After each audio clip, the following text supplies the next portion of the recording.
Yesu igikorwa yakoze ni igikorwa gikomeye cyane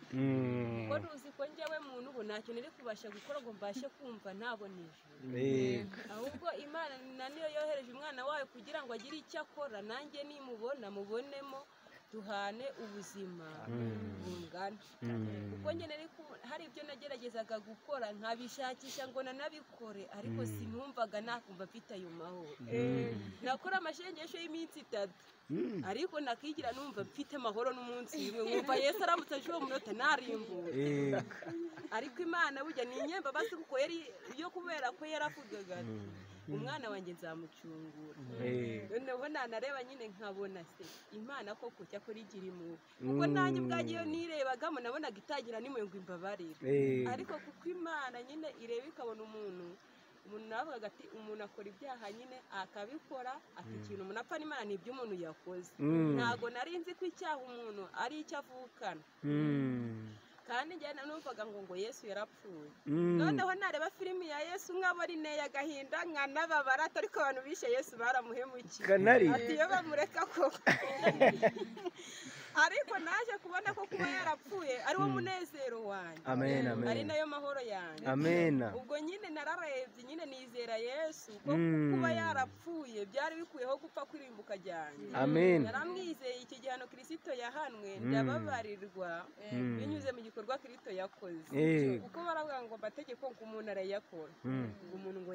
yayihana ngo akayashobora nese ko ari 10 kandi ukoramo wicara ukabona 0% ubwo ngubwo umuntu yayashobora ariko nyine nuko naje kumenya yuko na mbere nta muntu wavutse kwa Adamu wari kubasha gushobora ayo mategeko kuko Imana nubwo yari yanditse ayo mategeko ko ari ukugira ngo Abisirayeli bayagenderemo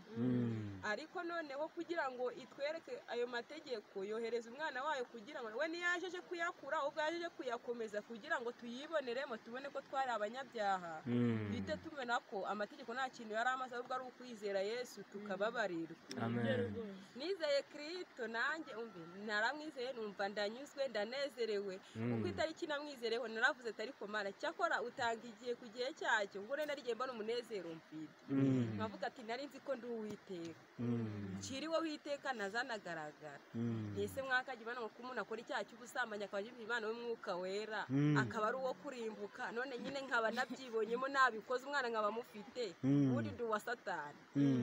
ariko kuko nari nzi yuko umuntu icyo yakoze ariko kigaragara imbere y'Imana umva kuko nabaye umunyabyaha byarangiye ariko maze kumenya ubutumwa bwiza maze kububwiriza ubutumwa bwiza nyine ukuntu icyo umuntu apfa n'Imana atari uko yakoze ibyo byaha ahubwo icyo apfa n'Imana ari kamere yavukanye uko yavutse kwa Adamu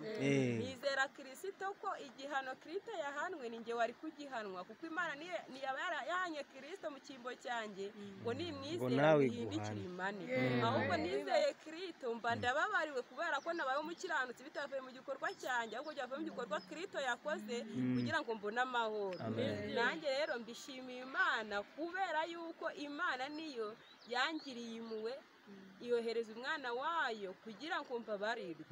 kuko igikorwa cyayo nimba naratangaga icya 10 ngatanga amaturo sinumve nakumva mfite ayo mahoro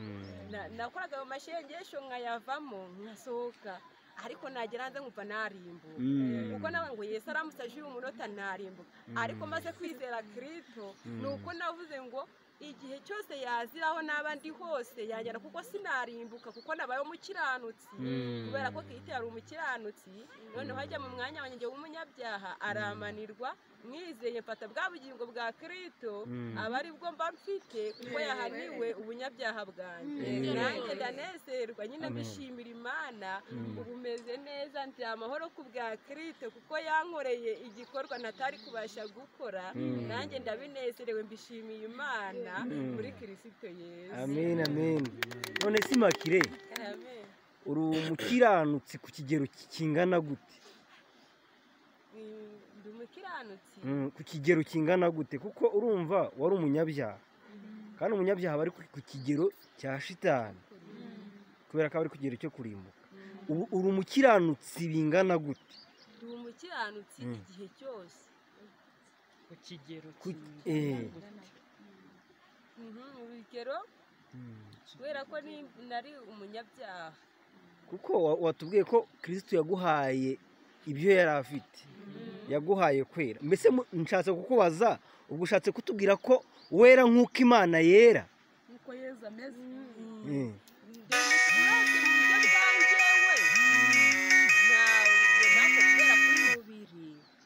Kubera ko wavutse kwa Adamu, umubiri mfitemo imbere ni uwa Kristo. Mbese nk'uko Kristo we kubera ko yamaye ubutungane bwe, ni Kristo mfite, niwe nirata kuko ndi umukiranutsi ku bwa Kristo, atari umukiranutsi kuri njyewe.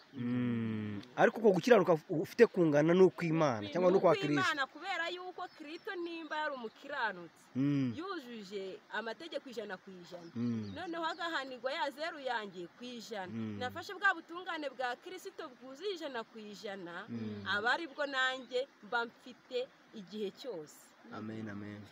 Imana ishimwe.